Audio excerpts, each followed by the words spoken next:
So the slope, which is given to you by the derivative of a function, equals 0 or undefined. We're going to ignore the undefined for now, at a relative max or min. And these are called the critical numbers. So you see right here we have a relative max, we have a relative min. All right, you can see this is called a critical number because at this point the slope is 0. Can you see the tangent line being a slope of 0? And at this point, can you see the tangent line has a slope of 0? So we call these minimums and maximums, when the slope is 0, we call them critical numbers. And again, they can be undefined too, but that's a whole nother story we're not getting into today. Now, next, a function is increasing on an interval where the slope or the derivative is positive. So can you see this graph is increasing, getting bigger and bigger and bigger when the slopes are positive? Can you see if we make tangent lines, my slope over and over on these are positive. Any tangent line on this red space has a derivative that is positive or slopes that are positive. Here, the next part, a function is decreasing on an interval where the slope or derivatives is negative. So for this interval, can you see that it's decreasing the whole way? And can you see the slope of the tangent line anywhere here is negative? AKA the derivatives would be negative because derivatives give you slopes anywhere. So again, if it is going increasing, the slopes on this whole interval are positive. If this is decreasing, the slopes on this whole interval are negative. And this right here is a critical number because it has a slope of 0 at the critical number. What are the critical numbers of the function? So to get a critical number, we talked about earlier, it's where the slope is 0. So, or undefined, but we're going to go slope of 0 for now. So to find out where your slopes are 0, the first thing you have to do is create your slope generator, which is called your derivative. So x squared is 2x, negative 6x is negative 6, and 7 is 0, so it drops out.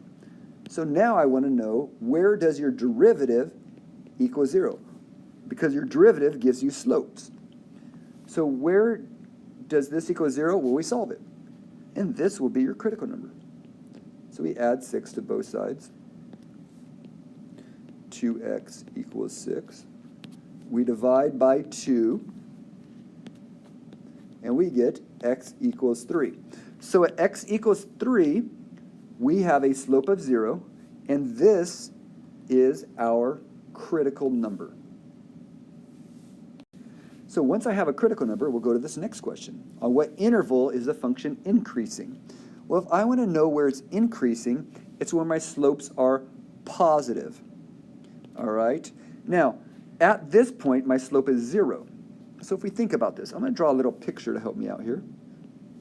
What I want you to think about is at 3, isn't your slope 0?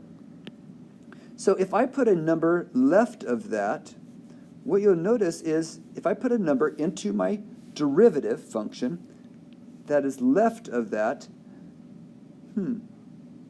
say 2 or 0, if I get a positive value, isn't that saying your slopes are positive, which means increasing? Okay, let me take a step back. Let's look at this. My derivative, again, was 2x minus 6.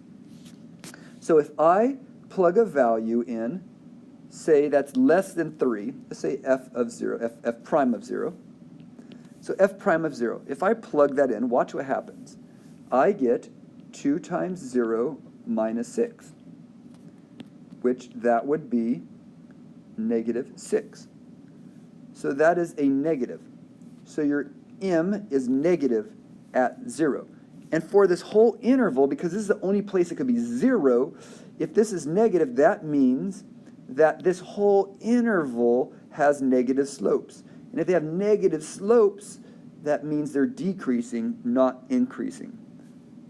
So let's try a number on this side. Let's think of a number on the other side. Let's say f prime of 4, something on the other side. What I have there is 2 times 4 minus 6. And what you get there is you get 8 minus 6, which is 2. So on this one, your slopes are positive.